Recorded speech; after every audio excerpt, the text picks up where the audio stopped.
முதல்ல நம்ம தேசிய அளவுல பாலிசி மற்றும் எக்கனாமி சம்பந்தமா இன்னென்ன முக்கியமான மாற்றங்கள் நடந்திருக்குன்னு பாத்திரலாம். இது உங்க மெயின்ஸ் மற்றும் இன்டர்வியூ ரெண்டுக்குமே ரொம்ப முக்கியம். அரசாங்கத்தோட ஒரு புது முயற்சி தான் இந்த PRAARM 2026. இது எதுக்குன்னு கேக்குறீங்களா? ஏப்ரல் 1, 2026 இருந்து ஒரு புது இன்கம் டாக்ஸ் சட்டம் வரப்போகுது. அதுக்கு மக்களை தயார்படுத்துறதுக்காக தான் இந்த பிரச்சாரம். அதுக்காகவே பாருங்க, கர் சாத்தி அப்படின்ற ஒரு AI சாட்பாட்டையும் அறிமுகப்படுத்திருக்காங்க. இனிமே டாக்ஸ் சம்பந்தமா எந்த சந்தேகம் இருந்தாலும் இந்த சாட்பாட் கிட்டயே கேட்டு தெரிஞ்சுக்கலாம். அடுத்ததா நிர்வாகத்துறையில ஒரு பெரிய மாற்றம் நடந்திருக்கு. அதாவது பல் மருத்துவ கல்வி மற்றும் தொழிலை ஒழுங்குபடுத்துறதுக்காக இருந்த இந்திய பல் மருத்துவ கவுன்சிலுக்கு பதிலா இனிமே தேசிய பல் மருத்துவ ஆணையம் அப்படிங்கிற ஒரு புது அமைப்பு செயல்பட போகுது. இந்த தேதியை நோட் பண்ணிக்கோங்க. மார்ச் 19, 2026. பரீட்சைக்கு முக்கியம். தமிழ்நாட்டை சேர்ந்த தேர்வர்களுக்கு இது ஒரு சந்தோஷமான செய்தி. ஜவுளி ஏற்றுமதியில நம்ம தமிழ்நாடு இப்போ இந்தியாவிலே முதலிடத்துக்கு வந்திருக்கு. இது நம்ம மாநிலத்தோட பொருளாதார வளர்ச்சிக்கு ஒரு சூப்பரான எடுத்துக்காட்டு. இந்த நம்பர்ஸை பாத்தீங்கன்னா அசந்துடுவீங்க. ஃபினான்ஷியல் இயர் 2025ல மட்டும் கிட்டத்தட்ட $8 பில்லியன் மதிப்புக்கு ஏற்றுமதி செஞ்சிருக்கோம். அதாவது இந்தியாவோட மொத்த ஜவுளி ஏற்றுமதியில 5ல் 1 பங்குக்கும் மேல நம்ம தமிழ்நாட்டுல இந்த மட்டும் போயிருக்கு. குஜராத், மகாராஷ்டிரா மாதிரி பெரிய மாநிலங்களையே நம்ம பின்னுக்கு தள்ளியிருக்கோம். இதுக்கு முக்கிய காரணம் நம்ம மாநிலத்துல இருக்க ஒருங்கிணைந்த ஜவுளி பூங்காக்களும் அரசாங்கத்தோட சரியான கொள்கைகளும் தான். அடுத்ததா நம்ம நாட்டோட எனர்ஜி செக்டர் பத்தி பார்ப்போம். இந்தியாவோட மின் உற்பத்தி திறன் வரப்போற 10 வருஷத்துல ஒரு மிக பெரிய வளர்ச்சி அடைய போகுது. மத்திய மின்சார ஆணையத்தோட அறிக்கை என்ன சொல்லுதுன்னு பாருங்க. இப்போ நம்மகிட்ட சுமார் 520 ஜிகாவாட் திறன் இருக்கு. ஆனா 2035-36ல இது 1121 ஜிகாவாட்டா உயரப்போகுது. கிட்டத்தட்ட 2 மடங்குக்கும் மேல. இது நம்ம நாட்டோட தொழில் வளர்ச்சிக்கும் வீட்டு உபயோகத்துக்கும் ரொம்ப ரொம்ப அவசியம். சரி, பொருளாதாரம் பத்தி பார்த்தாச்சு.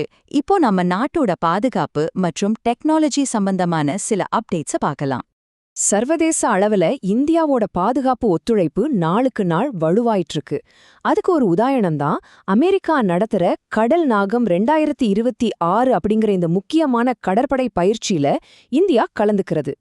இந்த பயிற்சியோட முக்கிய நோக்கமே கடலுக்கு அடியில இருக்கிற நீர்மூழ்கி கப்பல்களை கண்டுபிடிச்சு அதை எப்படி எதிர்கொள்றதுன்னு திறனை மேம்படுத்துறதுதான். குவாம் தீவுக்கு பக்கத்துல நடக்கிற இந்த பயிற்சியில இந்தியா, குவாட் நாடுகள், நியூசிலாந்து எல்லோரும் பங்கேற்கிறாங்க. இது இந்தோ பசிபிக் பகுதியில ரொம்ப முக்கியமான ஒரு நிகழ்வா பார்க்கப்படுது. டெக்னாலஜியில இது ஒரு வரலாற்று சிறப்புமிக்க விஷயம்னே சொல்லலாம். உலகத்திலேயே முதல் முறையா ஆர்டிஃபிஷியல் இன்டெலிஜென்ஸ் மற்றும் ரோபோக்களை மட்டுமே வச்சு கப்பல்களை கற்ற ஒரு மையம் நம்ம பக்கத்து மாநிலமான ஆந்திராவோட நெல்லூர்ல அமைய போகுது. இத நம்ம மேக் இன் இந்தியா திட்டத்துக்கு கிடைச்ச ஒரு மிகப்பெரிய வெற்றி. பாதுகாப்பு துறையிலிருந்து இப்ப நாம விளையாட்டு மற்றும் சமூகம் சார்ந்த சில உற்சாகமான செய்திகளை பார்க்கலாம். ஸ்போர்ட்ஸ் ஃபேன்ஸ் எல்லாருக்கும் ஒரு செம ஹாப்பி நியூஸ். 2028ஆம் வருஷத்துக்கான உலக உள்ளரங்க தடகள சாம்பியன்ஷிப் போட்டிகளை நடத்துற பெருமை நம்ம இந்தியாவுக்கு கிடைச்சிருக்கு. இது உலக அளவுல இந்தியாவோட மதிப்பை இன்னும் உயர்த்தும். இந்த போட்டி ஒடிஷா மாநிலம் புவனேஸ்வர்ல இருக்கிற கலிங்க ஸ்டேடியம்ல நடக்க இருக்கு. இதுல இன்னொரு முக்கியமான விஷயம் என்னன்னா, ஆசியாவிலேயே இந்த போட்டியை நடத்துற 4வது நாடு இந்தியா தான். இந்த டீட்டெயில்ஸ் எல்லாம் பரீட்சைக்கு முக்கியம், ஞாபகம் வச்சுக்கோங்க.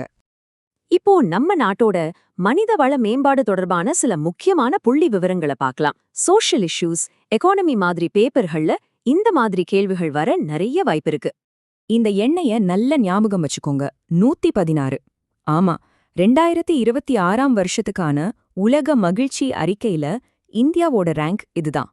இந்த டேபிள பார்த்தாலே உங்களுக்கு புரியும். தெற்காசிய நாடுகள்ல நேபாளம், பாகிஸ்தான் கூட நமக்கு முன்னாடி இருக்காங்க. போன வருஷத்தை விட நம்ம ரேங்க் கொஞ்சம் முன்னேறி இருந்தாலும் இன்னும் நாம போக வேண்டிய தூரம் நிறைய இருக்கு. ஹாப்பினஸ் ரிப்போர்ட்ல நம்ம ரேங்க் பின்னால் இருந்தாலும் இப்ப பார்க்க போற விஷயம் கண்டிப்பா நமக்கு ஒரு பெரிய நம்பிக்கையை கொடுக்கும். கடந்த 30 வருஷத்துல குழந்தைங்க இறப்பு விகிதத்தை இந்தியா ஆச்சரியப்படுற அளவுக்கு குறைச்சிருக்கு. யோசிச்சு பாருங்க, 1990ல பிறக்கிற 1000 குழந்தைங்கள்ல 127 குழந்தைங்க 5 வயசுக்குள்ள இருந்து போயிருக்காங்க. ஆனா இப்போ அந்த எண்ணிக்கை வெறும் 27ஆ குறைஞ்சிருக்கு. இது எவ்வளவு பெரிய சாதனை இல்லையா? இந்த சார்ட் நம்மளோட சாதனைய இன்னும் தெளிவா காட்டுது. 2015ல இருந்து பார்த்தா குழந்தைங்க இறப்ப குறைக்கிறதுல இந்தியா தெற்காசியா மற்றும் உலக சராசரியை விட ரொம்ப வேகமா செயல்பட்டு இருக்கு. இதுக்கு தேசிய சுகாதார இயக்கம், ஜனனி சுரக்ஷா யோஜனா மாதிரி திட்டங்கள் தான் முக்கிய காரணம்.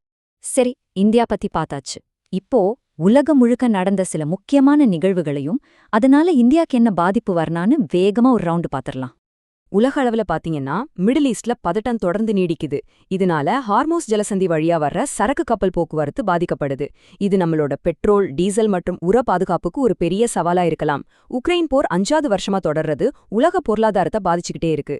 இன்னொரு பக்கம் ஸ்போர்ட்ஸ்ல மெஸ்ஸி தன்னோட 900வது கோல் அடிச்சது ஒரு முக்கியமான ஜெனரல் நாலேஜ் நியூஸ். இந்த மாதிரி உலக நிகழ்வுகள் நம்மளோட வெளியுறவு கொள்கையில நேரடி தாக்கத்தை ஏற்படுத்தும்.